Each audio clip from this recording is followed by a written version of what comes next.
여러분 안녕하십니까? 오늘은 예맥족 맥족에 대해서 설명을 드릴까 합니다. 제가 언젠가 중국에 가서 예맥족의 맥자를 써가지고 중국 대학생에게 보여주면서 이게 무슨 글자인지 아느냐고 물어본 일이 있습니다. 그런데 그때 그 학생이 잘 모르겠다고 그래서 놀란 적이 있습니다.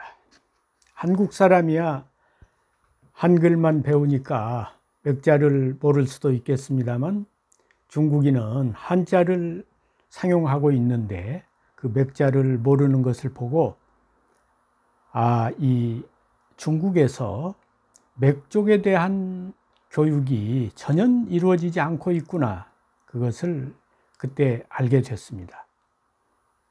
그 학생이 초등학교, 중학교, 고등학교, 대학을 다니면서 졸업할 때까지 맥족에 대해서 공부를 했다면 머리에 남아 있어 가지고 그것을 기억을 할 텐데 전혀 그 발음 자체를 모르는 것을 보고 중국 역사에서는 맥족에 대해서 가르치지 않고 있구나, 이것을 알게 됐습니다.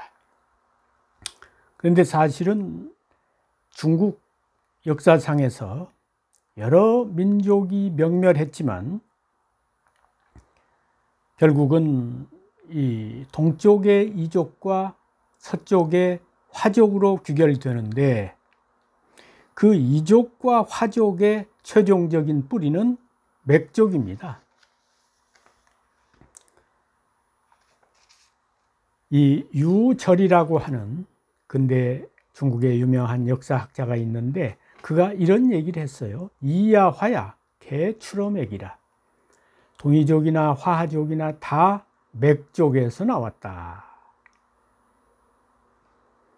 그러니까 동이족도 화족도 다 맥족에서 나왔으니까 중국 민족의 최초의 원류는 맥족이라는 것이죠.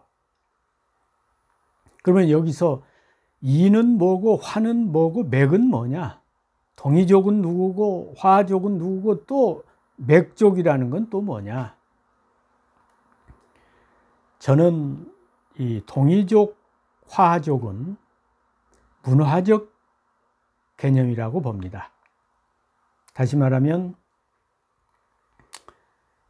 동쪽에서 문화를 같이 하는 민족을 가리켜서 동이족, 서쪽에서 문화를 공유하는 민족을 가리켜서 화족, 이렇게 했다고 봅니다. 그래서 이 종족과 민족은 개념이 다르죠. 종족은 그 혈통적인 의미가 있고 민족은 문화적인 의미가 있습니다. 그러니까 서쪽에 살면서 같은 문화를 이루고 사는 민족이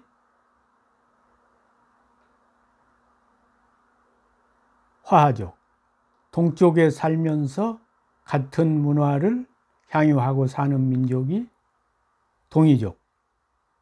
그래서 본래 하나의 맥족이 동서민족으로 갈라진 것이죠.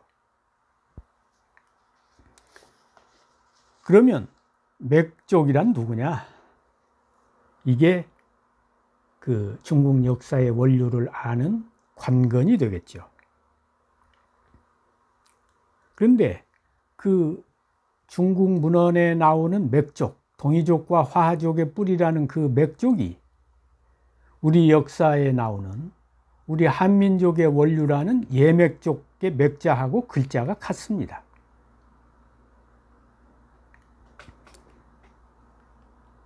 그런데 저는 그 중국 역사에 나오는 맥족, 동이족과 화족의 뿌리인 그 맥족이 바로 우리 박달민족이라고 봅니다. 왜 그렇게 보느냐? 근거가 무엇이냐?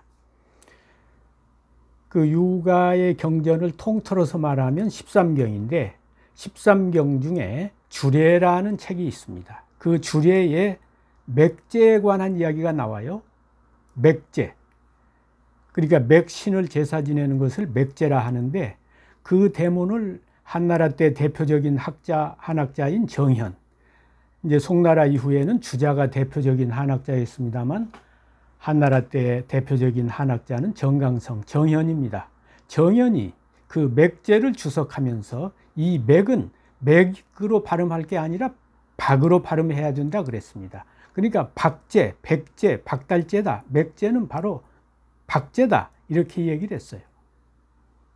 정현은 바로 산동성, 그 청도 부근에서 강학을 하고 거기에 지금도 제자를 가르치던 서원 유적이 있어서 제가 가본 일이 있습니다. 이분은 동이 문화에 아주 밝았습니다. 그래서 이 중국 문헌에 나오는 맥족이 바로 이 한국의 그 조상인 박달족이라는 것을 알았던 것이죠. 그래서 맥자를 박자로 그 해석을 했던 것입니다. 그런데 이 일전에도 말씀드린 바 있습니다만 한족의 시조는 황제고 황제의 아버지는 소호라 그랬죠. 그 소호라 할 때의 호자가 밝을 호자입니다. 소자는 젊을 소자고, 그러니까 소호는 음으로는 소호지만 뜻으로 하면 젊은 박이죠. 소호는 또 이 태호 복희씨라고 해서 태호의 그 후손입니다. 그런데 태호는 클태 발글호거든요. 그러니까 그 의미를 해석하면 큰 박 아니겠어요? 한박도 됩니다. 대전을 태전이라고 할 때 한밭이라 그러잖아요. 그러니까 태호는 큰 박, 한박이 되는 것입니다. 그러니까 제가 볼 때는 이 태호, 소호, 이 동이족의 시조 이런 분들이 박달족이었다 이렇게 봅니다. 그런데 이런 한족의 시조인 황제의 아버지 소호 그리고 그 소호의 조상인 태호 이런 분들이 다 박달족이다. 이것이 이 박달족이 바로 맥족이다. 그 근거가 이 주례에 있다는 것. 그동안은 이 중국의 맥족과 한국의 박달족이 어떻게 연관되는지 그 근거를 찾아서 이야기한 사람이 없었습니다. 그러나 주례에 말한 맥제가 바로 박제다. 맥족이 박족이다. 맥과 박이 발음이 같다. 이것이 중국의 맥족을 한국의 박달족으로 볼 수 있는 중요한 근거 자료라고 봅니다. 우리가 이런 역사를 안다면 자부심을 가지고 당당하게 나아가야 한다고 봅니다. 중국이 동북공정을 하는데 거기에 대해서 기죽을 필요가 없이 우리가 이 중국 민족의 아시아 민족의 시원이다. 중국 민족의 큰 집이고 일본 민족의 큰 집이라고 하는 이런 자부심을 가지고 앞으로 한국의 새로운 미래를 열어나가야 한다고 생각합니다. 감사합니다.